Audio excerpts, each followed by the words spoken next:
Always. Here we go. All right. Live. Okay, here we go. Ladies and gentlemen, welcome back to Canlis Community College. I'm Mark Canlis.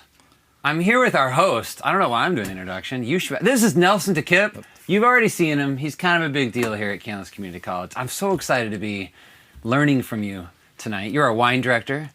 You've been here for 18 years. 18 years. You started at the bottom. You worked your way to the top. You're more than a wine director. I want to brag about you for a little bit because I feel like you're a lot of classes in, and no one has said this because I haven't done this with you.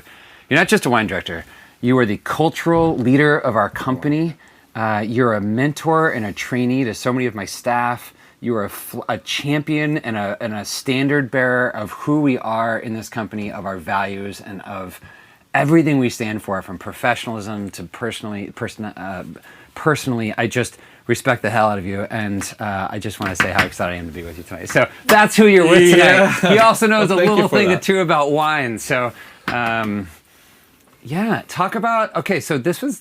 I feel like this was kind of your idea. Talk about a little bit the genesis of where this. Yeah, I don't know if it was my idea or not, but when we talked about like what it looks like to have, what classes make sense.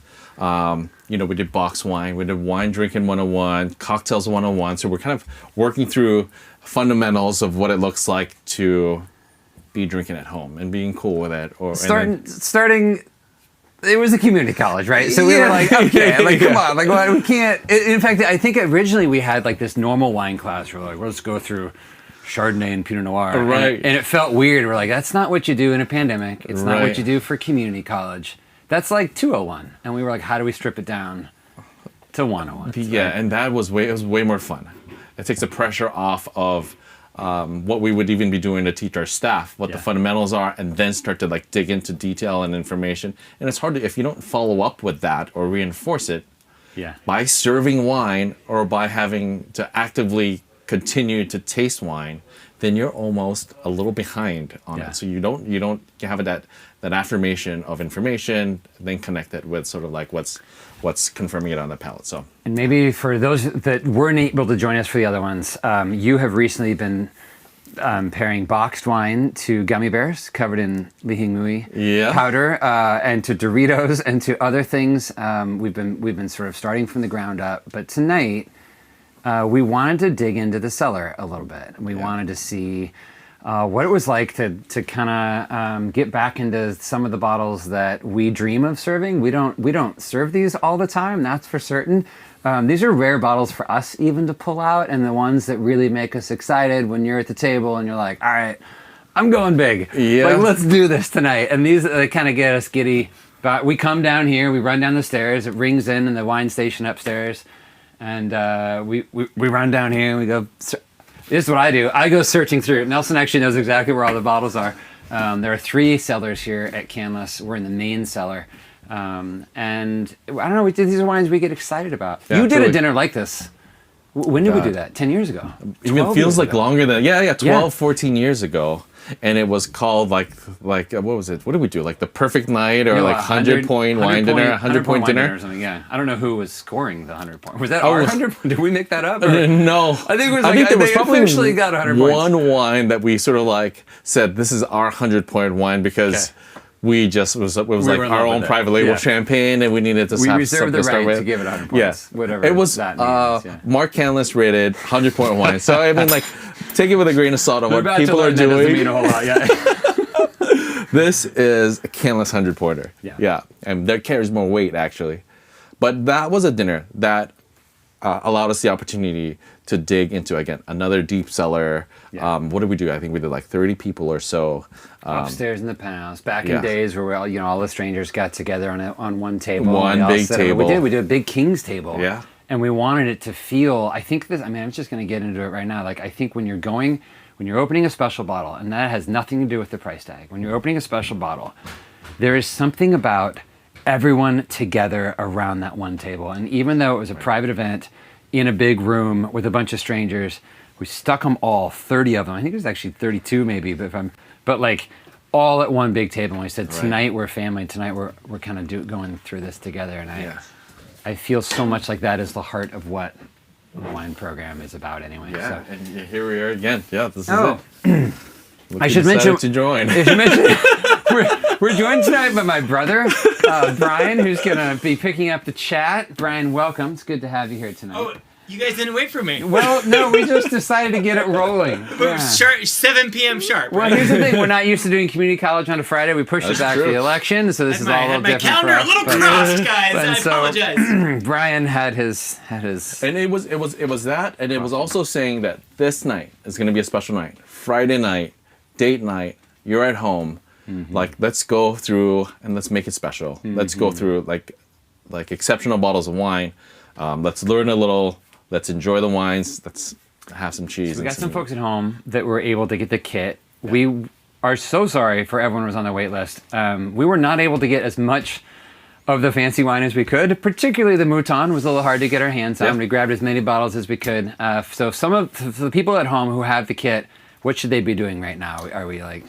You should have pulled out all of your wines. If you haven't already, pull out all of your wines from the refrigerator. You store them there overnight. We want the whites to be chilled, and we want the reds to start to warm up to room temperature, but still have a little bit of that freshness to it, that zip on the palate. So the moment it hits, it's just got that light sort of like sensation of it being cold. But really what it's going to do is just like warm up, open up. Okay, so talk about temperature just for a second, because we're in the cellar. We keep it at 58 degrees. Am I doing that right? Okay. Yeah. Why? Because you have whites down here. Like, I'm looking at... All of our white Burgundies are down here. We serve them at 58 degrees, unless guests want them colder. And a lot of times, these may benefit younger white wines, especially ones from Burgundy, will benefit from being served just a little cooler. So we'll throw it on ice for about 5 minutes or so. If not, serve it in a bucket, brought to the table.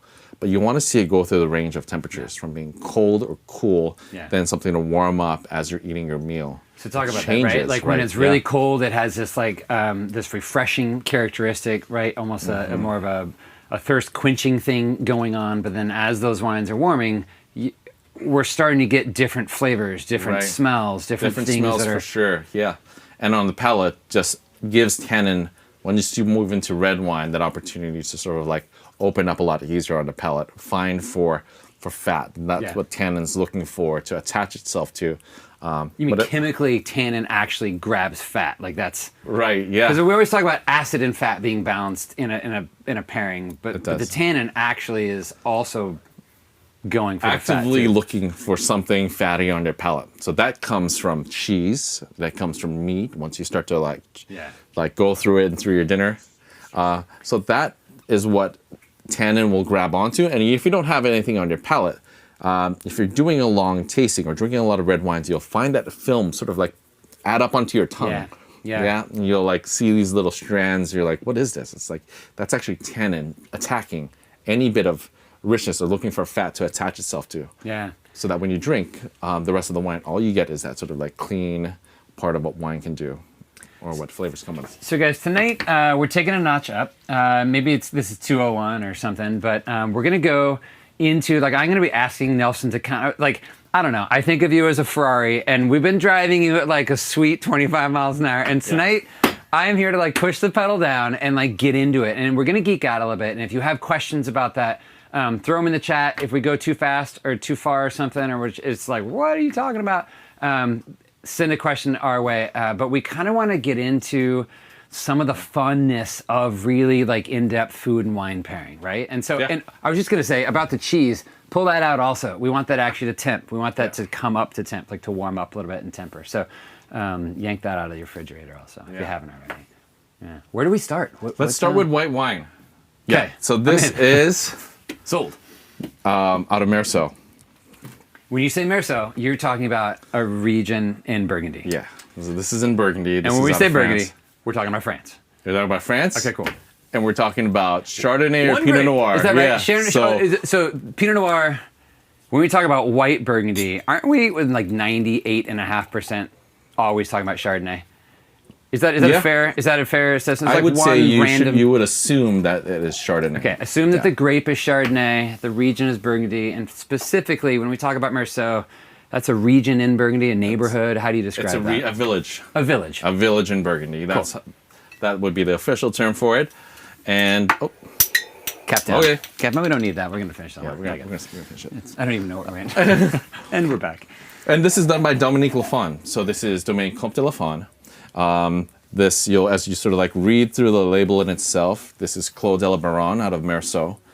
So it's taking you down even smaller to a vineyard there that was produced first in 2012. And this is all Chardonnay. France loved to do this. Like they don't put France on the top, but they almost should. They just say France on the label, because then you get the region. They don't really say Burgundy necessarily, but then you get Meursault, and then we're going to come down into like smaller pieces of the village. Right. Often in a good wine, all the way down to the vineyard. Correct. Is that right? Okay, so then when you walk through that label, Clos de Baron, cool, okay. And you kind of dropped a big name there. So when we say Comtes Lafon, you just talk about that for a second. Like, why does that send happy shivers down there? This is Dominique Lafon, and he is, I would say, leading the charge as far as winemakers out of France really trying to convert their vineyards from being just what was vineyards that were cultivated for wine production into being more sustainable and resourceful in the vineyards. So what he's doing, with a lot of other forward-thinking winemakers and vignerons, that they're going to the vineyard and converting them to either being organic and biodynamic. And we talked about that yesterday again with what it looks like to being someone that owns a vineyard, having control of it from beginning to end, and making decisions today for what it looks like to have great wines in the future. Yeah. So this is an estate now, fourth generation, where you see... fourth generation Lafon. That's our jam over here. Yeah, and I would say that, I was... Get that bottle right up on the corner here. Yeah. People want to see the label. You want this one? You want this? Yeah, let's get it here. All the way up here. Okay, cool. This is the label. We're just going to put this right here. There you go. So you guys can zoom in on it. How's that? And, also, while we're interrupting over here, what's our like list price? What's this bottle? This is $3.50, I think. $3.50 for a bottle. $3.50 on the list, yeah. $3.50. $300. The decimal is important. Yeah. But you know, like I look to him for white wine more than I do reds, and I would say that with Chardonnay, there are really some really great producers that we're looking towards. And Dominique Lafon would definitely be one that I look at and saying, I love his white wines. His home, the winery itself, is in Meursault. Okay. If you drive through and start going through the village, you'll see that his estate is surrounded by vineyards. So it's someone who's intimately attached and or known for what's happening in the vineyards on a daily basis, and somebody that's connected to It's kind of what Burgundy is happening. famous for, right? So all of Europe, just about every corner of Europe is growing wine. But specifically in Burgundy, you have these people who are farmer, grower, winemaker. Like this is their Yes. life. It's not as if they're up in Paris, they own a chateau somewhere down south, and they're just sort of dialing it in. These people are walking the vineyards all the time. Right. They're the one, like literally like growing grapes, making wine. It's sort of that Yeah. romantic thing that we dream of. This is where this is happening. And probably Right. maybe more than any other region in France. Is that any other major region in France? Because Bordeaux, kind of you have this thing, and Champagne you got this thing, but like in Burgundy. I would say Burgundy and probably a lot of places in the Loire Valley. Okay. Yeah. Okay. Just the farmers, just maybe the idea of what it would feel like to be a grape grower, farmer, and then call that a good living, right? Honest, hardworking, wholesome wines, nurturing, caring for the vineyards for today and then in the future, and then ushering in the next generation. That's the responsibility of Burgundy, and that's something that I think has maybe one of the longest histories of having vineyards planted, going back to the Cistercian monks. So I'm going to call this good living. I Yeah. just stuck my nose in it about 8 Yeah. times. Yeah, let's do it. Let's go for it. Can you take us through it? Can you just sort of like, Yeah. what are we smelling here? What are you looking for? When I once I start to swirl the glass and I put my nose in, I immediately get like this note of sort of like this golden apple, right? So you're looking for fruit. Yeah. I thought I picked up some oak, partly yeah. because we're starting a bonfire outside for the drum circle, and we used oak trimming for the. But like, Yeah. I don't know. I get oak too. You do- Yeah, you do and see I get, that, I okay. get that vanilla. I get that vanilla note to it. It always makes I me get a that little- toasty sort of quality. A little sad when that's the first thing I grab, but I've just Right. a little less trained nose, which is mine compared to his. I think sometimes that's the first thing we grab is maybe you run into that vanilla thing or something. But then underneath that, you're talking about that, like the fruit component, and I see what you're saying, like golden apple, like crushed golden apple or something Right. with a little bit of. I get that. I get more of like a honey note to it. Okay. And beyond that, I get tons of floral qualities. And then just I drink get this? I'm citrus. trying I to- get sort of like this Meyer lemon. And I get a little bit more of that sort of like candied, not a candied lime, but So is it a waste I'll of say with time to Meyer spend that lemon, much clementine time even. smelling a wine? Because I'll just be honest, I'm an impatient wine sniffer. But the pros, talk about why it's so important. You guys are really coming through, making some assessments of the wine first Right. with your nose, unadulterated, unbiased with the palate, right? Right. And then you're going to confirm or deny that. It's almost like a first pass review and then a second pass review. And is that what you're doing with your palate? You're actually just kind of going back and saying, this is what my nose found. You made your nose do the work. right. And then your palate is like confirming or denying. Is that? Yeah, exactly. You know, I would say that information you get based on the aromatics of a wine on its nose will tell you a lot more throughout the night than tasting it will, right? So that confirmation that you're looking for on the palate really is only available to what you have left in the glass. So when guests are dining in and they share an ounce of wine with us, it's something that we do as homework, right? Yeah. So the generosity of a guest, based off of what we're doing for them, allows us to stay on top of our game. It allows us to sort of like reconnect with the wine, gives us an idea of what the vintage is at, confirming what the producer is doing. But 1 ounce of wine may be only maybe 1 or 2 sips that we can share with the team. So Sometimes we're people will send smelling it a more. glass back and they'll be like, what'd you guys think? And I'm like, oh no, it's still back there. And there are 4 of them and they've been smelling it for 30 minutes. Like we're Variables, learning a lot, right? And Right. and it's an important stage, not just as an individual taster, if you guys at home, but not only is that, what I'm trying to say is educationally, man, we gobble that stuff up with our noses because if Nelson takes a sip, no one else gets to experience it. Correct. But it's an important Obviously, a really important. We're also looking for the soundness of the wine, and the ones that we've sent all to y'all. You guys knows those before we put them in bottles and stuff. You know what I'm liking, and what part of what's choosing and selecting these wines are making sure that they're drinking well today. This is a relatively young, youthful Burgundy vintage, released a few years ago, but something that's drinking well. So where are we at? We're 2015. 2015. You know, I don't like, based on what I've been going through in the last, 15 years of real deep study into wine.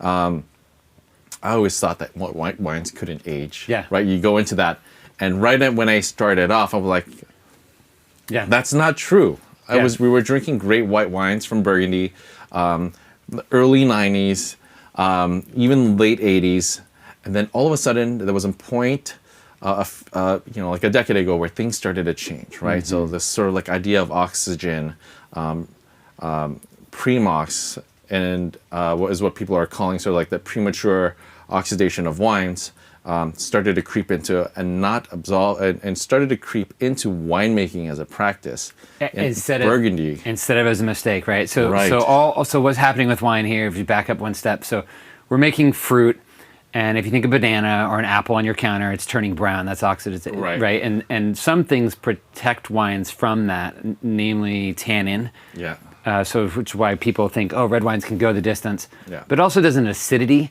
protect. So if That'll I do take a it. lemon juice and squeeze it over my bananas, it doesn't turn brown, right? And is that what you're saying here? It's a good white wine with bracing acidity and the structure. How long could this thing age? Even beyond that, maybe those are small things that we kind of no one understand that can preserve wines. But in the process in itself, a lot of times it can be without not using enough sulfur in the bottling of wines. Okay. It's oxidizing in itself. Okay. It can be problems stirring the lees into Chardonnay while it's in barrel that can prematurely oxidize the wines by introducing too much oxygen, where it's captured in the wine itself and then slowly deteriorate. So those are all things that have been slightly corrected over the years. Yeah. But I've then found myself drinking a lot more youthful white wines than I did when I first started. So maybe an idea of like, can this wine age? It's made to last. It's built to age a higher level of acidity, normal, as opposed to what white wines from California would look like. Yeah. An amount of oak that's meant to both contribute to flavor and texture to the wine, which is helpful. But when it's young, it's just like a little overpowering. That oak is giving it structure. Correct. It's giving it a little. It's giving it some legs, some distance. And it's going to give it. tank. Yeah, it's going to help it age gracefully down the road. How long? But in How this long? case, I wouldn't wait too long. You wouldn't wait too like long. giving. I You like drink giving this it and sort say, of like. hey, it's in its prime right now. Yeah, I would give it a 10-year window. I like Okay. drinking it youthful. I like drinking it vibrant. Because what you're saying is, if we wait too long, the auction has its effect on the fruit, and the fruit starts to fall out, and some of the other notes come for it. And so you're saying, in a wine of this power and magnitude, you want to get that fruit. Like, you'd be sad. It's not that it wouldn't taste good in 20 years, but you've lost sort of that bright, crisp, fruity note that we like. Is that what you're saying? Okay. Yeah. Okay, cool. So this one's it's a 15. You drink it in 5 years, but you're kind of saying Now, you like drinking it now? Okay, sure. It'll last a few more years. Put it in the cellar. I think. Don't be afraid of drinking some of the white wines a little any of these younger than what Burgundies, any of them go the distance? Anyone go 20, 30, 40 years, make you happy? I would say they will definitely change, right? And they will. I think winemakers in general have been shifting to have their wines a lot more approachable when they're young, than having it be hard as nails, unapproachable, closed in. Is that because people don't have the discipline to age it? They don't have this one. It costs a lot of money. Costs a lot of money. Yeah. It costs a lot of money. Yeah. And we're a restaurant that has wines like 2015, 16, 17. We're being offered wines that are being released into the market today, but we also have to sell it tomorrow, if that's the case. And in order for a guest to come in and enjoy their dining experience, it may be a little tough. It's extremely difficult to have those two things lined up, where you're going to have a wonderful dinner, but I'm going to give you a wine that's not ready to drink. You're not going to get anything out of it. In a bad situation. Yeah. Right, but the responsibility of a sommelier or other dynamics in the restaurant may actually mean that you're drinking a wine that's not quite ready to drink. So give it some time. Give it a couple of years. Find a wine that has been aged of 2 or 3 years in someone's cellar, and then go for that. Pull the cork, you'll be rewarded. I think that's the joy of like cellaring wine. Okay, let's compare this to the next one, and then Yeah. I'm gonna. You know, here's the thing with pairing. We can talk about the. We just sent some snacks as sort of palate cleansers and whatnot. We can get into pairing a little bit. This is a cool little sheep's milk cheese from France, and it has a grassy note. So if you get a chance, I would just encourage you to have a little bit of it with the wine, and then back to the cheese, and then back to the wine, and notice just the cleansing effect of the wine. With the fattiness of the cheese. That's kind of a fun game that we like to play here all the time. But we can come back to it. We're going to leave some in our glass. We're going to study the way it changes a little bit, even in the 45 minutes to hour we have today. Yeah. But take us to the next one. So this is now red Burgundy, right? So if white Burgundy is always Chardonnay, red Burgundy is almost always Pinot Noir. And this is Clos de Vougeot. So that's a vineyard. Now, this is probably one of the largest, it's actually the largest Grand Cru vineyard that you'll find in France. Okay. And in itself, this is done by Château de la Tour. Pinot Noir. It's tricky. In a sacred land. It's the queen of grapes. I mean, this is the thing, right? Like Pinot Noir is really susceptible to a couple of things, right? Yeah. The vines themselves like to change and morph into other grapes. Right. Right? Like the They different, do. and then it's really tricky in the soil. It's really finicky with the air and the weather. And then when you Right. pick it, it's really tricky to make into wine. Right. But Pinot Noir is like you're swinging for the fences, Yeah. in a certain sense, because the best ones are the best in the world, and Right. probably your and I opinion, And the most rewarding. and the at most times, rewarding. right? But then, like, man, you're hunting. You had a great Pinot at some point, particularly a great Burgundy in a restaurant 3 years ago. You might spend 10 more years hunting for a wine that is that magical Yeah. because it's easy to make a Pinot. It's extremely difficult to make a very good one, Right. and the great ones are just truly. So it's fun. It's fun, and I think Burgundy. When I think Burgundy makes the best Pinot in the world, sort of hands down, unequivocally. No one really debates that. Is that true? Yeah, well, you know what? Next Thursday, we're going to have that discussion and that debate. We're calling it White Wine Fight Club. Yes, we are. We're calling it Fight Club. Yes, we are. So 2 wines, 1 old world, 1 new world. And if France or Europe is old world, we'll do Do you the have new world do you have thing. an Oregon Pinot going against anything in Burgundy? Yeah, we have. Oh snap! We have Okay, Oregon so this Pinot is the thing. versus Burgundy. Cool. Yeah. All right. So that'll be I'm fun. looking forward to That'll seeing be which one. again an exercise where you get to try 2 wines side by side of alike starts. So grape varieties are identical, but you should be able to identify whether it's terroir, maybe or village in itself. But Terroirs typically coming out of wines from the old world, or let's just say Europe and sort of parts over there. And here's one of the reasons why: there's a ton of limestone. Every winemaker in the world wants to grow grapes in limestone, and so essentially you got a layer of soil, but underneath that, you've got this limestone, and it does some awesome things for roots. It's hard to grow through, and yet it sort of strains the roots the right amount, allows the roots to go super deep. It gives it this chalky or minerally or soil flavor. And what's crazy about it is people like Nelson and all his friends can start to tell you, this limestone is from this hill on this side of the valley. oh yeah, that's more just the not- moral that's on just not that rumors. end, Like, right? Some ways really do this. And so while you're smelling that, can I tell a story? Yeah. You were recently at a little winery we like to call Domaine. Contes. Yeah. Is that true? You were Yeah. in the basement? Yeah. Never gets invited 1 down, year but- ago, today. So, isn't it true that the winemaker? You know, it's interesting. You and I shared this experience, but like 20 years apart. The winemaker asked you. He said, "Hold on a second." Mark, He hold on. disappears. Your mic's up. Oh, my mic disappeared. You guys. Here. Cool. Share this one. Let me speak into the microphone. So, sorry, Brian. Steal my mic. Yeah, we're gonna take your microphone. Can I Bob Barker this, or can I just hold it? Like, so he disappears into the darkness of the cellar, right? And he comes back with a wine. He doesn't tell you what it is. I've been down Right. there. None of those Brian's been down there. None of those bottles were marked. Literally, you're in like one of the most coveted cellars on the planet. Yeah. Comes back with the wine. He pours it for you, and doesn't he ask you to tell him what it is? Yeah, he asked everyone. There were 5 of us in that circle, and he asked each of us which wine we think it is.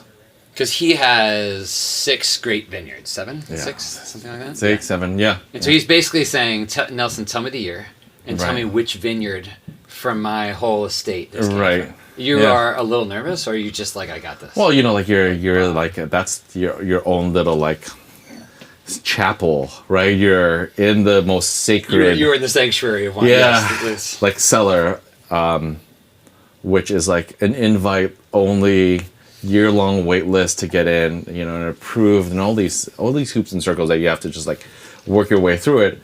And then I'm just like just glad to be there, happy to have been there. And then you get asked to like be put on the spot to identify a wine that doesn't have a label on it. And of course, like I'm wondering, like this is the winemaker. Yeah, I'm like, my God, like I'm not gonna. What if I fail? What happens when I fail and call it the wrong wine? Like what did we just waste all of his time? Totally. Yeah. And also, why is he putting you to this test? This is like this. Ostensibly, this is not cool, right? I mean, we do this in the wine station all the time because we're friends, and it's like, but like he's a little. I kind of saw this as sort of this paternal move. I think he knew. I think he believed in you from the get-go. This is my. Have I shared this with you? I think he was like, this was like the ultimate. Nelson, you are the chosen one. I don't know. I don't know. I was like a very much Darth Vader telling Luke Skywalker, "You're my son." There was just this moment because we'll get to the punchline. You crushed it. You guessed it. Yeah, we all go around and say what we think it is, what vintage and what vineyard. Yeah. And like one person goes and calls, like a young wine, like a 2012 Romanée Saint Vivant, and then we all look at it, I was like, ugh. Like wrong vineyard. It's too a vineyard. young. Yeah. RSV, like from 12 should taste a little harder. And we all have like this internal clock of like what it should taste like and where it is. Which, first of all, the fact that anyone knows what these wines taste like is crazy because they're all a couple $1,000s a piece, right? Or north of that. Yeah. Yeah. And it's silly, So you don't get it. It's not like we get a chance to taste these all the time. Yeah, no one's really confirming. Everyone has a completely different answer. We go, so what do you say? Your answer. So it comes to me, then I sort of like go through the thought process of saying, just based off of what we're tasting upstairs, I like the elegance of this vintage or the vineyard. I like the hardiness of the vintage. It's at this point angular, so I'm going through this Rolodex of wines in my head of what I've had recently, what I've tasted upstairs, what I've done in the cellar or here in Seattle. And then I finally deduced the wine and I come down and I say, this is 1999 Richebourg. That's what it tastes like. So the year and the vineyard. Yeah. And was it like smile just creep across his lips? He kind of did the nod, and I was the last one to go. And then he goes, well, tell me again what everybody picked. And then we kind of do this like little, like, I don't know, like reveal for him. Shrugged his shoulders. Yeah, totally. No, and he goes, well done, 1999 Richebourg. For the record, Nelson did that in 3 other wine cellars in Burgundy that same week. So, he's good. Okay, take us through this one. I would not call this Pinot Noir. Like, you see how it just jumps out of the glass? This is unmistakably Pinot Noir. And why? Why do you say that? Are you talking about the fruit? You're talking about the, like, what are you getting that's unmistakable? I get sort of these slightly brambled red fruit. I get red cherry. I get this red plum. Raspberries and strawberries. Slightly brambled, by the way. I think it's code for like those aren't blackberries. Yeah. Those would be heavily brambled. Yeah. Lightly brambled. Yeah. So it's like it's a Marionberry or something. Like was it? This right here. I just want to call attention to the fact that you said slightly brambled. That's all. No one really. I did. Okay, cool. Okay, So not heavy. None of that, and it has a sort of like an ethereal lightness to it, right? It's got. I get the early part of leather and what starts to show me some development into the wine. I get layers of spice behind it, even that leaky moy flavor that I got. No way. Or I get off of that like just a plum thing, like salted plum. Okay, huh? Then behind that, more of the red. Plum being a good one because it can be sour, it can be sweet, and you kind of like. You never quite know. Sometimes I get cherry or sour cherry or like red cherry. Spice. I get like a light floral note to it. Okay. Violets. And when I think of and add those notes up, not that I'm deducing for the grape in itself, but it smells like wonderful glass of wine. Yeah. And when I say it's obviously Pinot Noir, like I add those notes up. I look at the color. It's a little more subtle and nuanced as far as what wines can be like, right? And then you put it on your palate, and they sort of like all line up. Yeah. Go through your notes again of like red fruits, right? Strawberries, cherries, red plum, raspberries, that light leather note. You kind of go down into this earthiness. Now I get more umami when I started to put it on the palate after my first sip. Yeah. Just coming up off the retronasal again starts to get me again. And I would say, is this a little cold? This is Is that all right? slightly cold, but this is actually really But good you're digging it. temperature for it. So I kind of want to leave it and come back to. What does this cost on our? That This is, is 2014. What does this cost? $325. $325. All right. Yeah. So young youth. So my question is it worth it, right? And to me, as I'm always wondering, like, wow, really, I'm gonna charge $325 for that. This is remarkable, and yet not yet for me. Like I want it to just like evolve a little bit. Let's come back to it. Come back to it. Yeah, but in terms of not screwing it up, and sometimes I feel Pinot can like really easily. Yeah. There's nothing screwed up about it. Like that wine is just like right here at me, and also could probably live easily another 20 years. Yeah. Like built to last, and you kind of get that in the structure. You kind of get that in the. It's not all fleshy and losing itself, right? It's still compact. Well, tannin and acidity play a huge role in this wine. Acidity, you get that sour note to it, right? If you come back to it, it still has that pucker sort of power and that sort of like that thing behind it. Tannin in itself can be like this long chain, or imagine it like an accordion where it's really just jagged and all of this stuck in the middle. If the accordion's tight, right? Or as you slowly open it up, you see so many layers of what's there, and you didn't really quite understand it. When it's young and sort of like smushed together, you go right on the top. You sort of miss it, but you know it's there because it's aggressive and it's like. But it's all compact. Biting. Yeah, and it's compact. And the more you open it up, you start to see all the little valleys, the peaks and valleys of a long stretched accordion, and it leaves your palate just sort of like. Well, this is what's fun about texture. tannins in Pinot, right? Is that you're not like getting slapped up the face like so many New World larger bodied reds. Hopefully here we just have this like elongated, elegant. That's why they call it the queen of wines. She's powerful. She's elegant. She's sophisticated. Yeah. You're just like in awe of her, staring there, your jaw down on the ground, and hopefully you're getting this velvety, smoother. Longer lasting sort of tannic experience as opposed to sort of these monster. Not that the great big reds can't do that, but sometimes I feel like they're always aspiring to do what a Pinot does with tannin, and only a few get there. I just going to eat some of this because I love it. By the way, and well, you know, like I know I'm going to mess this up, but. We have the benefit here of having more glassware too, so let's bring them up and I'll pour the next one. You know, one thing I want to say, the last part about like Clos de Baron and Clos de Vougeot, or close altogether, you'll see that word around, C-L-O-S. Yeah, what's going on with that that means enclosure in French, so clos. And originally it meant wall de vineyard. So when you travel out to France and you go to a clos, they will have these vineyards that are protected by a wall that's been built up by old brick, and really what they're looking for is saying that they need to have, in order to be a clos, that wall high enough that a rider on a horse wouldn't be able to go over that wall. That's a technical definition of a clos. That's how we know this is not a new law. It's an enclosed vineyard. Yeah. With this next wine, we don't have the bottle with us. But just say why. Is it true we accidentally threw them all? We recycled them all. Yeah. Well, we believe in recycling. We do. That's who we are. We just recycled all of them a day too soon. Yeah, all right, so talk about this. Is the 2003 Mouton. All right, so when we say Mouton, we're short for Mouton Rothschild. Yep. It is considered one of the big guys of Bordeaux. Pardon me. Of Bordeaux, yeah, one of the 5 first growths of Bordeaux. First growths, according to Napoleon, or according to this classification back in 1855, based on quality and price that they were gaining or fetching in the market. Yeah. And there are those who believe that it's hyped up and a little overrated, and come on, really, you can't do that Napoleon and have it still matter today. There are others who hunt these wines their entire lives and aspire to drink one and collect them and sort of get into the power and the beauty of them. Which side? I know which side you're on. If you get a chance, kind of taste through all 5 of them. it ends up being pretty remarkably special. And Yeah. it's amazing that they have done this year after year after year, decade after decade, now century after century. Like it's a stunning thing, and it doesn't mean there's not amazing wine out there, but they have earned their place. Right.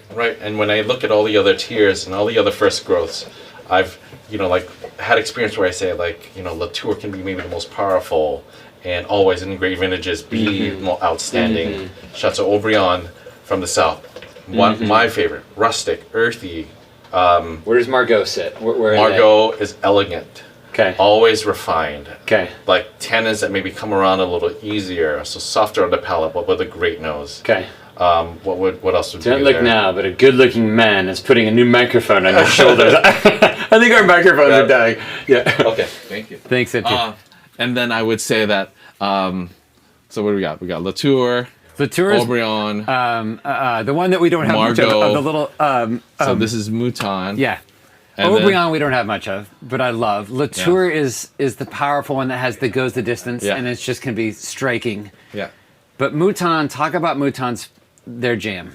No, before I get there, Lafite, that shares the same last name, but not associated with each other. So Lafite, Rothschild, or Rothschild, that would be one that I always see as just a step behind Latour as far as what depth can be like. But in years, be incredible. Yeah. Yeah, be even more exceptional across the board. And what I get from Mouton now is, again, maybe the most consistent wine that's around. Yeah. Of the first growth, something that I can rely on year after year. One that I always feel like is going to deliver. These are expensive wines. This goes for $1,800 on our list. What? Jeevers. Exactly. Do we approve that? Can I take that back, actually? This was the wine that really This is the one. Yeah. the centerpiece of the entire tasting. Yeah. It is one that we had a case of in the cellar to begin with, and everything else was built around it. It was a case of wine that I remember buying back in the day. Oh, you remember buying it? Yeah, with No. Philip.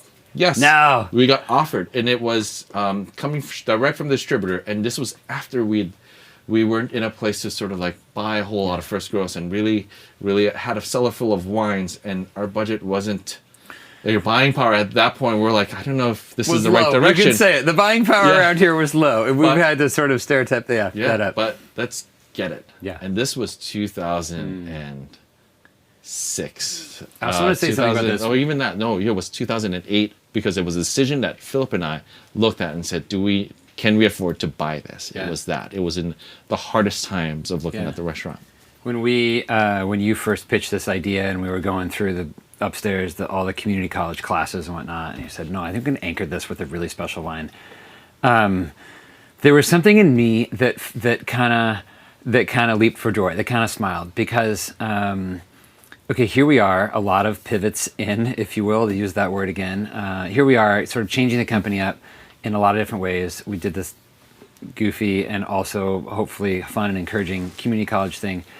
And this to me felt like, whoa, wait a second, we're opening Mouton. We're putting it in bottles. We're putting it in a cardboard box. We're sending it to people's homes. And to me, it was like the christening or the embracing or somehow the accepting of, and life goes on. Yeah. Right? Like we didn't think when we made a burger store out of this place 8 months ago that we'd doing this right now. Right? Yeah. And we are wanting to become a restaurant again. And it was kind of like, you know what? The Cellar is down here. Let's share it with people. It's Friday night. It's post-election. Or I don't know if that thing's still going. Probably haven't checked the news today. But like, it feels to me like we're entering into a new season. And it feels to me like it's okay. It's okay to open a special bottle. It's okay to raise a glass. It's okay to say, here, cheers, Yeah. a toast. This is to us getting this far, or this is to us embracing what we had to be thankful for, or this is to us entering into a weekend. And to me, Yeah.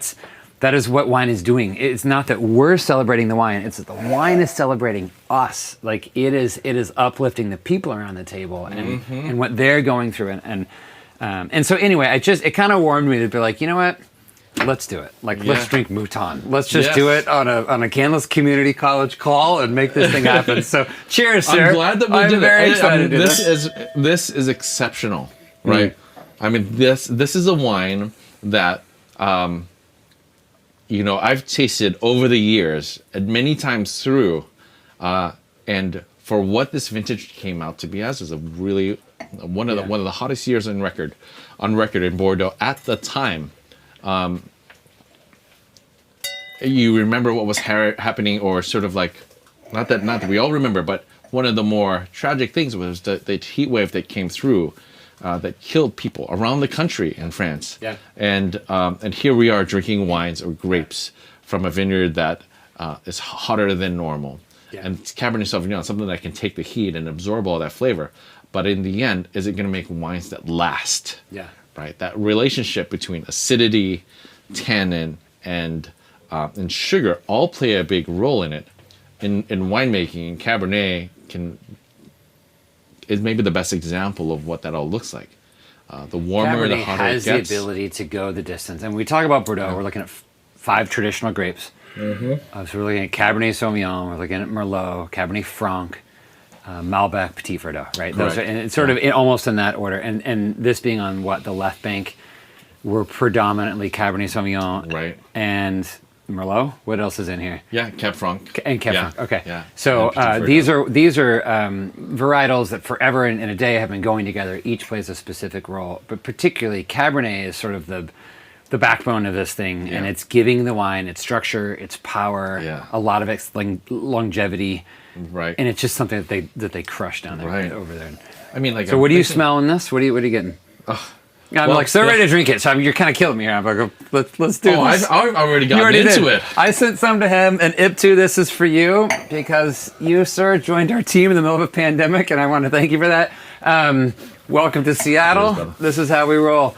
Okay, what are you smelling? I get more black fruits, right? Identifying with something that's like riper in style. Okay. So I get. Is it jammy? Is it jam ripe, or just you like what are the fruits? I Even get with a this age? slight sort of like ripeness to it, or not like a baked quality to it, Okay. right? Like that baked plum, right? Okay. A black plum, blackberries, sort of like that blueberry note, even. True as I get bramble. on- Blueberry being like the intensity of the color, and also just like Right. the exoticness of the darkness of that fruit. I get blackberry for sure. Yeah, and then after you get all this fruit, now this is a wine that's 17 years old now. You start to see, and this is Bordeaux, you start to see that mid stage of development in a wine like this. These are like you're starting to get secondary things that come out of it, things that you could only get Absolutely. with time and age. Right, those What are those? tertiary notes. Right, let's go deeper now. Like once you start to smell them, let's go again. You know, when I talked about leather early on, when Sure. we talked about what I'm finding here in Burgundy, Sure.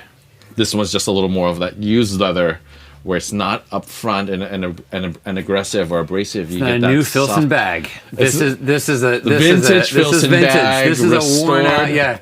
Yeah, Same with something the like oak, that. right? Like it's not all up in your face. This is not new and toasty in your face. All Right. of these things with time, they start to mellow. They start to integrate. They start to come together in a way that.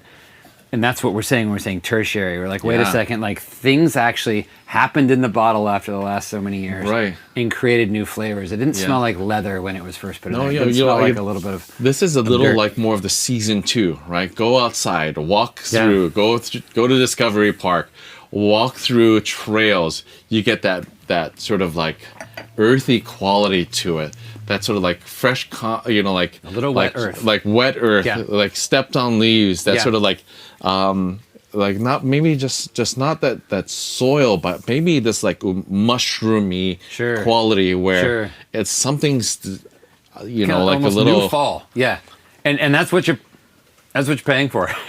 is, Well, yeah, is yeah, all of mushroomy, it. wet earth, leather, and fall. Yeah, Yeah. but it's weird. But those flavors are not something you can just pluck off of a vine Right. and crush. Those are the things that a very skilled winemaker knew with the amount of each varietal to stick it in there, given the weather that year, saying, wow, the weather did this to the cab, it did this to the cab franc, it did this to right? And then they mix it different every time. It's not like every Correct, time yeah. it's 88%, 22%. Right. They have a formula, and they'll do the final blend based on what's available to them. They'll go in like a team, like we would here, go through trials, come up with a final blend. But really what they have in the end is how much vineyards grapes planted to the variety in itself that they can afford to put in the final blend. So a lot of times you'll see like this is 76% Cabernet Sauvignon. Yeah. They'll go between like low 70s or mid 70s and Yeah. like this to the low 80s, but that's just based on whatever's available from the season, and then what makes sense in the final blend. Sure. Like Mouton and like other first growths, these wines are meant to age, right? Even in 2003 now, in a warm vintage, look at what we have here. A wine that's showed development, tannin that's tapered off, acidity that's still lively Still and there. embracing Yeah, the I get wine, it. but it allows you to explore all the other tertiary notes in the development of what the wine can offer. Yeah, fruit's just cool. It's fun obvious. drinking. It's so the fruit that you get, just like it's really approachable. It's there. It's readily available. Yeah. It's not hiding itself. It doesn't have a bunch of structure and tannin and other Yeah. things that are sort of like cloching it, if you will, right? It's available, and and easy in that way, Right. and fun. So let's be an example of what Bordeaux, high level, high quality Bordeaux is like. Like you don't want to like hold onto a bottle so cherished and prized that you forget to open it because you think all these expectations are put on a bottle like this. Yeah. If you miss a wine like this because you were waiting for that right moment, you're going to miss out on an exceptional bottle of wine that has so much to offer. I think you've also just struck on a metaphor for life. There it is. I mean, that principle just applies to so many things, right? Right, And it's yeah. like it'd be better to go for it, to open it, and to celebrate today what you have now, than to be thinking, oh, I'm waiting for my ship to come Yeah. in. I'm waiting for Yeah. something in the future. Like, go ahead and do it. And we find ourselves in that position, not just because we sell wine for a living, but all the time with people saying, Right. hey, go for it. Like tonight, like it's okay. Open it. There's going to be another bottle that you put on that pedestal that you'll celebrate with, and have that lifeline be a little shorter. Now, if this is something we've cellared for 17 years, or in reality, like 12, 13 years, this is in its drinking window. Can it age longer? Absolutely. I wouldn't start popping every 03, but 03s now are drinking well. Now's the time to start drinking them. What delivers, the fruit's still there. It's tapering off with tannin. Do you expect it to get better? Is the question you ask yourself if you want to hold on to it. It's like, cool. Maybe a little, but is it going to get better than where it's drinking today and in this moment? I wouldn't. Maybe a little, but how good is this right now, and where is it coming So from? maybe it gets more subtle. Maybe it grows some of that sort of barn earth and tertiary note kind of thing. But with that, maybe you lose some of the fruit. And so, look, if you're into sort of like the super funk, tired is the wrong word, but very mature and sort of laid back old man wine, cool. But if you still want it to have some of its initial and original integrity, you just got to find that spot. Right. That's also the advantage of a sommelier. Is you just get to come up and say, "This is what I want." And you just go find a bottle, and everyone's asking what will happen to restaurants. We've got the cool at the end of this, but this like being a sommelier recently, even in the last like few days of just like hearing all the things that come with it and the responsibility of it, being cool about it, not abusing your power to get or leverage for what you're looking for and what you want, but having just like the absolute joy and privilege to serve guests who are then like in turn sharing something that costs $1,800, and they give us a splash of wine. They give us an ounce of wine. Bonkers. That's beyond generous. What they're also telling you is that like I'm investing in you and in your palate, and I want you to be the professional that gets the chance to try something like this, because I can't afford to buy a wine like That's this not what you drink. as often as they do. Right. Yeah. Like it's a a special trips to thing. DRC and But bottles like there's that. no are- expectation to it either. And I think some Correct. people are sitting at the table saying, "Oh, am I supposed to like give this guy some wine?" No, No. you're not. It's a relationship. You It's- you have to build it. If you're at a place and you're at a restaurant, you have it. Like that's a certain courtesy that you're going to give the sommelier, but it's not expected. But when you find that In fact, team, if it is a expected, sommelier, that's not your sommelier. Oh, like dirty. literally, like that's dirty. like honestly, it should. What never, are they going to do? Beg for it? It should never feel that way. And the tasse de vin, the silly little thing, the cups that those days are gone. And if they're not, and you find yourself in a situation where at all you feel that pressure, get out of it. That's I think what happens is at some point you're drinking a lot of wine, and maybe you've had this relationship with someone at the table, and you're just like, it would be way more fun to actually have you like enjoy this with me. And I think when it's relationship, the spirit of it. then that's the thing. That's and if the it's spirit not of it. from that place, then yeah, Absolutely, no, there's no right. expectation. Right. All right, take us through this, because this has got to. Okay, this you stick your nose in here, and it's hard not to like it, right? It's just like so. We talk about let's talk about progression and of the day and of the night. And if this was the anchor, the last one, the Mouton, like we're climbing now. We're building this idea of what it looks like to be a big red wine. Yeah. And this is 2015 Opus One. okay. So here we go. We're back in the States. We're in Napa. Right, these guys have some roots down in. Brian's desperate for some more, so is he's he? ready. He's ready. Interesting. I don't know if he's desperate, I but see. yeah. I got. I really feel like you guys keep There the you wine go. to yourself. Hey, you got to be on time if you want the wine. His glass is you know? empty, Mark. That's- You can just go right into. Hey, Oh, it's no, really hard it's- work just reading all of the comments and Elton answering every question. Oh, perfect. Elton. That's where I get. Thank Elton you for on, that. on the line. He's, Elton's the assistant wine director here, and he's always He in our knows class. everything. He's I just, awesome. I just sit here and just do nothing. Yeah. You know what? Ask Brian some questions, everyone. No, Yeah. no, Elton is the master. No, Elton is like our biggest resource. He's our phone a friend. He's here. man. He's with like every our, class.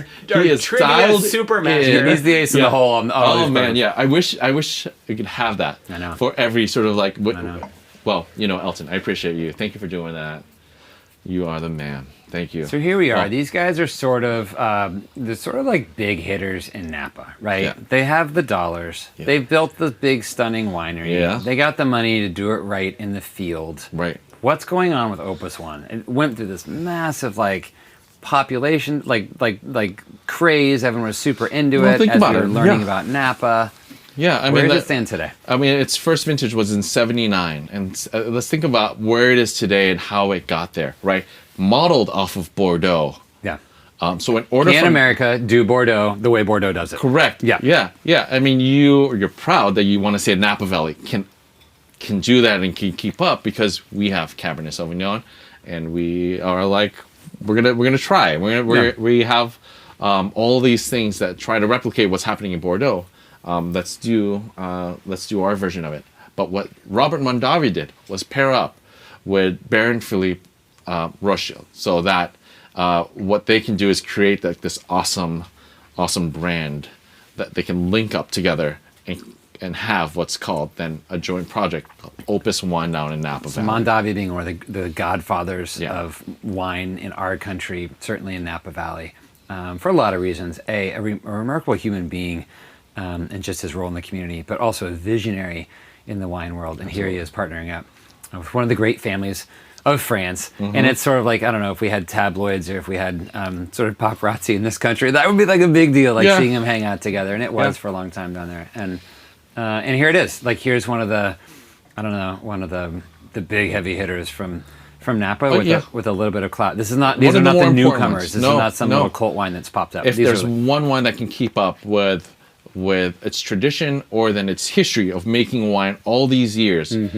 this has one of the longest track records of it. Right, not the Screaming Eagles or like the newer wineries today, who are just banking on the reputation of what Opus One was in the past. There are plenty of wineries and they're all fantastic, but this one here has said, I'm going to continue to produce wine in a way that's sort of a reflection of Bordeaux-esque in the mentality of doing it, but with the best of what Napa has to offer. And this is okay. So I've been complimentary to it. Yeah. Can we just be real? Yeah. It's not my jam. Okay. Yeah. Smells like jam. Too jammy? So you stick your nose in this, I think, and you're just like, oh, wine. And so many people, I don't know how you can smell that and not just want to like it, right? Yeah. But then for me, it's a monster. Yeah. It's huge. I mean, here we are coming off of these sort of subtle things, and I just went back and smelled a couple of these. And I would encourage you to, like, go back to the Pinot, go back to the Burgundy, and just, like, compare the two. One smells American. It is brash and big and bold and in your face, and it's like, ta-da, here I am. It's got the jazz hands out, right? The other one is demure. It's sitting back smoking a cigarette on a park bench, just like very sure of itself. And so, only it doesn't smell like smoke. And so, to me, when I put this, to me, it needs 10 more years. Yeah. Chill the heck out. Yeah. integrate a little bit, and come down. And I think it's going to be, but I would call this too young. Am I off, or is that just No, personal? this is young. This is a young, youthful wine. I put 03 and 15 side by side, so one you could old world. compare. Yeah. But I also picked vintages that were similar. This is a warm vintage. This is a warm vintage, a ripe year. So warm you get vintage that out of meaning TV down, Sector 7. So warm vintage meaning a lot of sun, changing that grape, changing whatever is in the grape into sugar, right? So we're getting less acid typically, more sugar. And you get sort of like that same quality, right? So think about our notes back when we were doing the Mouton, where we were saying baked quality of them, right? Whether it's plum, blackberry, blueberry, all these things. You get that here. They're still baked, but when you call it to be jammy, it's almost like it's been stewed just a little bit as well. Yeah. No, it reminds me of we make blackberry jam every year. My wife does. And it's just like, yep, this is what the house smells like when you're making blackberry jam. Right. Now imagine just like going and get oak chips from the yard, something they would use in a smoker, and you throw that in there, or you're just like... But I get the sense, though, and am I wrong, that in 30 years, this is bombing. Yeah. Like... Right, so there's some of the bigness and the power, and for me, just sort of like the roar. It tames, and yet it has the ability. Like I think all of that. The alcohol feels to me a little bit higher in here, or we would say it's kind of hot. You kind of get that perception of it. It feels to me like all of its power and all of its structure, and frankly, it kind of needs that alcohol to carry everything else that's going on. So I don't think it's out of balance. Right. I just want to try it. Yeah. 10 to 30 years down there. I think it's me. And truth in advertising, I've gotten to try these really old, and they're insane. They blow my mind. So it's kind of cool to see them do that. Yeah, and that evolution of wine, and maybe in the new world, it's easier to track because we've had a longer drinking history and relationship with them. So having older vintages of Opus is something that maybe we've seen around a lot because they were always one of America's best wines. Like, for example, like Quilceda Creek, even for something local, we've seen year after year of like what it looks like to be coming from 79 or 81. Buy it now. Yeah, 1990, right? Drink Blue it in 2050, chips for us. right? It's going to be insane. Yeah. And they continue to evolve and deliver. Yeah. With a young wine like this, take it for what it's worth, right? What's in the glass? Big, powerful, bold wines. Needs some time. Get it decanted, open it up. But on the palate, powerful, richly flavored, and almost creamy in the back end. And then there's this tannin that kind of grabs you and says... It has all of that. Yeah. Yeah. So give me, come back in 5 years. Just kind of says, I'm not quite ready yet, but I'm good right now. Am I? Yeah, awesome. This is to me like, Come back. I'm drinking cards. I'm not eating food. I just want to drink red wine and enjoy it. This, you know what I'm saying? Like... did I just say I'm drinking cards? I'm playing cards. Drinking cards. I haven't even finished those. But to me, these wines would be way easier to pair food with. Yeah. Because they're going to be a little more withheld, not so in your face. Up here, maybe we're eating something big and gamey, right? This is a lamb chop on the grill. I've got smoke and I've got big flavors, and I'm going after it. But if we start to pair this maybe with some of the more subtle or delicate things, it starts to almost overpower the food, and then Gets lost. Yeah, it can get lost. But cool. But it's awesome. I'll say about It's this, insane. there's a threshold, I think, within all of us about where we want tannin to be, where we want alcohol to be, or oak. This is definitely on the spectrum of young, youthful, give it some time, have it resolve itself. But a wine like this, it's meant to age. So well built. When you get it young, get it decanted. And when you want to drink something that's just this, I would splash decanted with it. So we're not on this one, we're not decanting to pull the wine off the sediment. You guys will see here that we keep our bottles at whatever angle this is, right? So if we were to pull one of these just to go over it, here we come, and the bottle's just sitting at this angle, right? And so hopefully our sediment is here, and we'd be pulling the wine off. But if Nelson were to decant this one, would you not just take it and dump it upside down? You're trying to splash it into the decanter, to agitate it and to get all that air. Yeah, and I'm even going to come back to it a little bit, because I think it's just going to it's going to do awesome things when it'll need that breathes time. a little bit. Yeah. Take us through the last wine. And if you haven't had a chance, to refresh your palate, you guys, because we've got a lot going on here. Grab one of those pickles. Get an olive. Get something salty that gets your mouth just salivating, and you're just going to pull. everything going, Yeah. clean it, and go fresh. No. Okay, but there you go. I got you. So, Yeah. those are good olives. But kind of start fresh. You can get palate fatigue, and when you're having some awesome wines like this, man, you wanna get it. You don't want to just like slowly degrade your palate so that everything kind of tastes the same. How's that microphone going? Yeah. We're almost there. If you haven't had a chance to do so, I just had an olive. I'm going to go all the way back to the first one, to the Chard from Burgundy, and just kind of stick your nose in it now. See what's going on with that. It's completely different to me now than it was even, what are we now? 40 minutes in? No, we're 60 minutes in. We're coming up to the hour.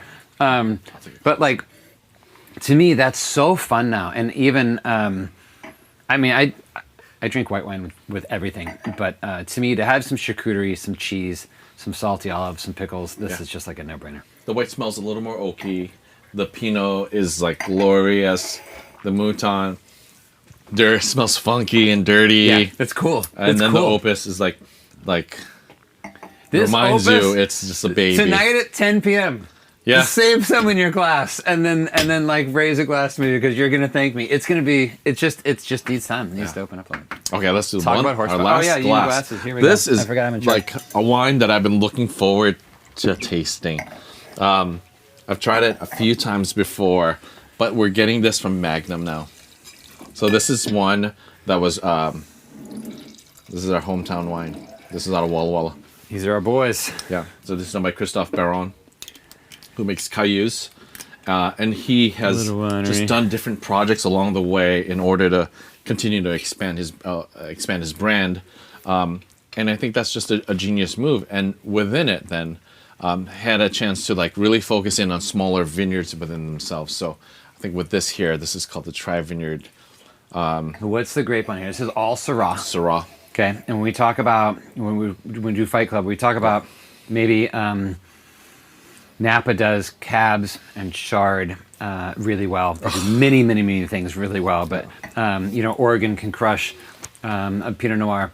To me and to you, Syrah is kind of where Washington shines. We can grow dozens of grapes up here, but we are vying to hang with the best, as it were. Christophe Baron, maybe one of our champions in this, as we're competing with the Rhone Valley, where kind of a lot of Syrah comes from in France. We can almost, are we there? Is Washington State It's just different enough. No, okay. So it's different enough. Yeah, it's just different enough. You know what? That may not be able to compete at what it would be like against like the Northern Rhone. You're just saying like I'm different. This is Walla Walla, and now I'm like confident on my own. But we've only been at it for Syrah and Washington State. What, 30 years? How long have we been? Less. Less. Okay. Less so than this is not. We didn't that, start with Syrah up here, right? You know, it's been around for I would say like 30, 40 years, but I would say the best ones coming out were probably the early 2000s or so. Okay, so look out, France, because we're coming for you. Yeah. They've just got like a 300-year head start, but it's fine. Yeah. But you know, I would say the benefit of winemakers today. Think of Opus One and think of Dominique Lafon before that, and Christophe is the experience that I think winemakers today didn't have maybe a generation or two before us, where they can make wines in northern hemisphere and southern hemisphere. So they have more cycles of winemaking to go through year after year, and gain experience. Yeah. Right. So if we were here and we were, in Walla Walla 40 years ago, we're waiting one year after the other in order to learn. It's a slow process to learn how to make wine. Now imagine if we're doing Syrah, and then we go to then Australia in our off season, but during harvest for the next season that's coming up, you have another growing cycle and you're learning. I think of it like photography. Like imagine if you wanted to get into photography and you could only take 4 pictures a year.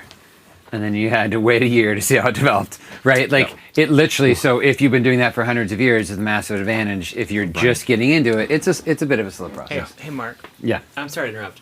Where's your class? Well, we have the drum circle starting in about 15 minutes. Yeah, I know, you got to get out So there. I got to run upstairs. Okay, you done here? Yeah. All I'm right, just cool. saying goodbye. Okay. You guys got to manage this with that. Ask us we some got you. questions. I got to go light the fire and. Yeah, get it going. Great, Yeah. there to help you. Cool. Drum circle class. All right, so Nelly, so in the last 5 minutes here, Brian, get someone out there. I think to ask some questions because we're gonna have to like get to those questions too. So. Okay. yeah. Well, Elton's on it. Okay. Elton's Oh, we want to do some crushing it live. in We the- want to in do the- some live here.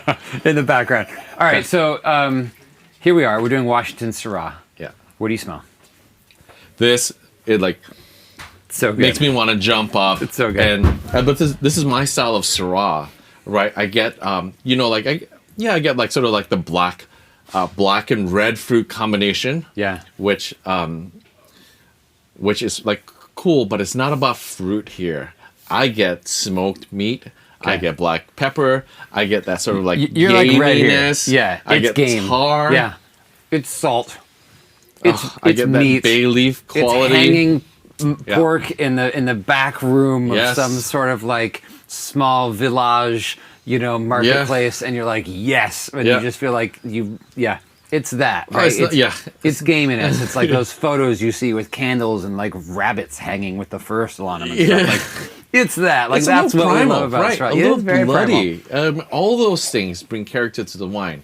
Completely different from what we started with, or just the last wine where it's polished, really, really defined as far as what fruit looks like. But Syrah doesn't have to be a clean and- monster. No, They were no, not often this made in these sort of monstrous styles, these sort of Yeah. like massive.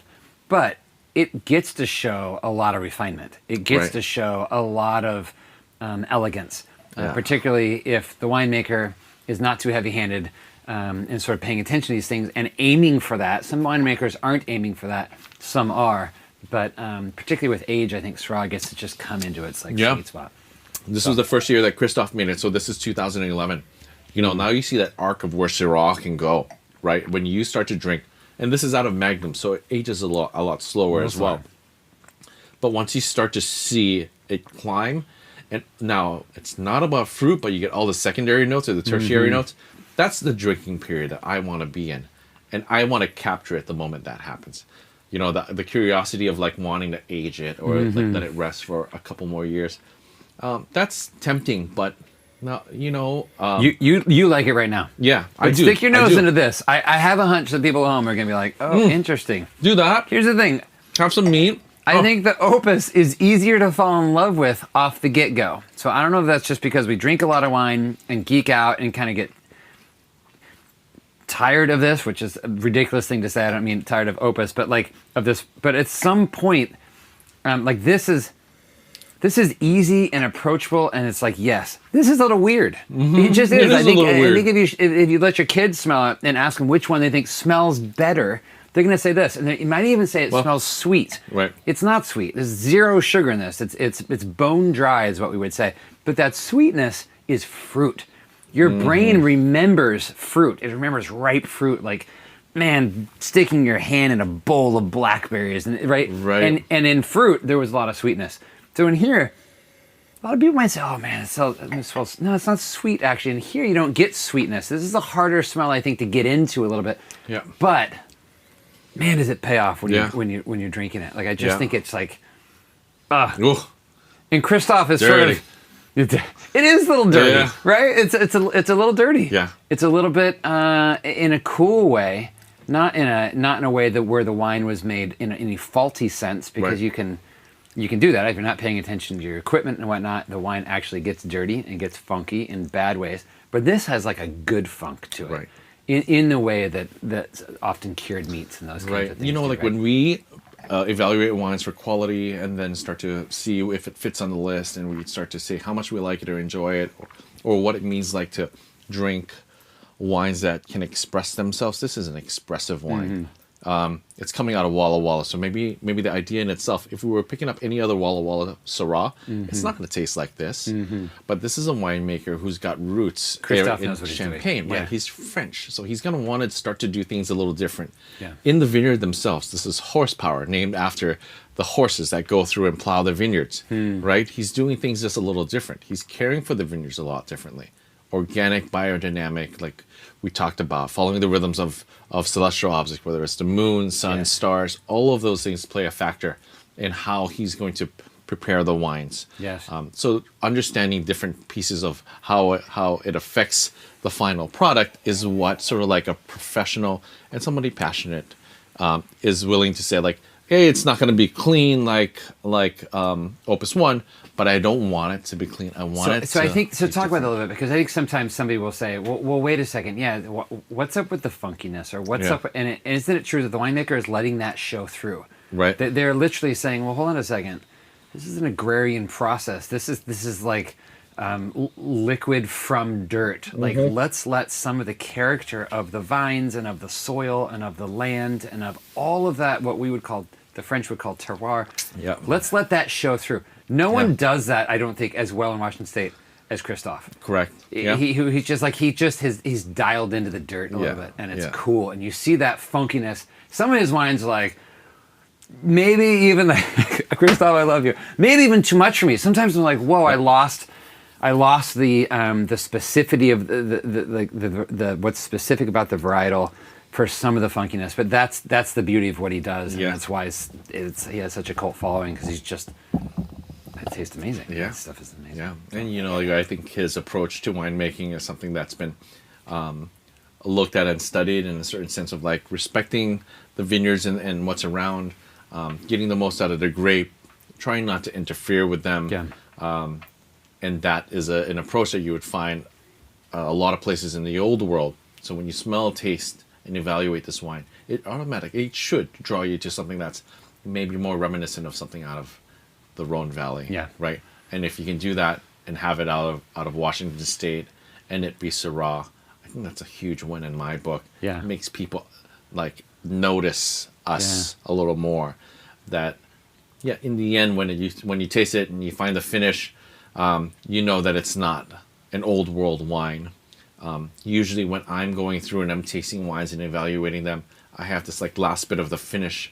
And when I'm trying to say, like, does it taste and finish fruity, or does it taste and finish earthy, right? So levels of, they're both dry, but maybe in the end, it's like, am I getting something funky or am I getting something fruity? And that exercise, when I do this with the Chardonnay from Lafon, finishes like chalky and minerally.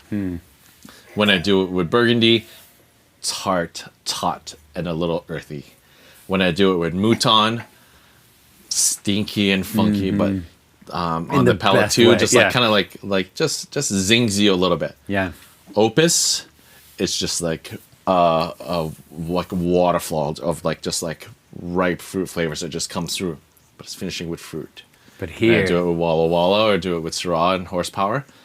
I get everything that reminds me of an old world wine. The aromatics on the nose that remind me of what you'd find in the northern Rhone Valley, what's graphite or like tar. And then when I finally put it on the palate and I finish up, the last thing I get is starting to like draw to that black plum, that concentrated fruit quality right on the palate. it's And it good. brings me back to a new world wine. So Here's the thing. We're out of time. Here's what we want you to do. We want you to enjoy these for the rest of the evening. They're wines chosen such that, and maybe people, we're not on the chat anymore, so maybe you're out, but you got all weekend, and these wines will go the distance throughout the course of the evening. It was our hope and our expressed intent that this would be a night to kick off the weekend, to celebrate, to maybe just to let go of some of the stuff that we've been all holding on to, and to raise a glass. Hopefully you're able to be with a loved one. If Yeah. not, you pick up your telephone, you dial a number, and you call them and you say, hey, I'm having a great glass of wine right now and I'm thinking of you. That's not drunk dialing, by the way, unless you're done with the wine already, and maybe that's a different story. But like, I would just say that's what the night is for. And these wines, you're gonna have fun with them for the next hour or two, easy. Watch how they develop, see what happens, and just enjoy it. It's been, I don't know, Nelly, it's just been a pleasure to do this with you. same here. To be with them on a Friday night. Normally we'd be running around like crazy, but that's not what this season is about. Yeah, And so this night won't ever happen again with this lineup in the cellar on No, a sir. Friday night, no less. no, sir. And we'll toast to that. Yeah. To Well, let being me see here- what I'll pick. To being here with you, Something white. and to being with our group out in community college land. Thanks for joining Appreciate us. you We'll joining see in. you for one final week of class, and then we wrap it up with a week-long scavenger hunt. You're not going to want to miss that. We'll see you then. Good night.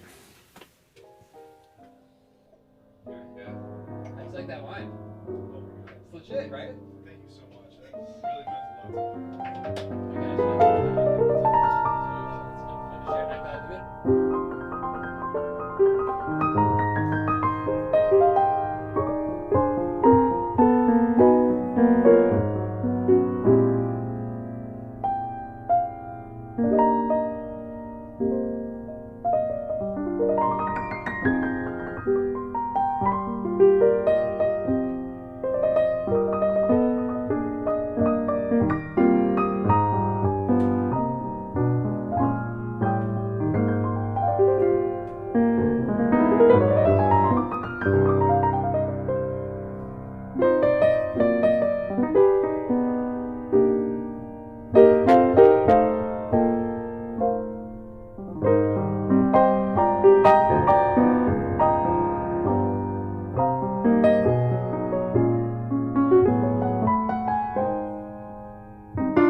Bye.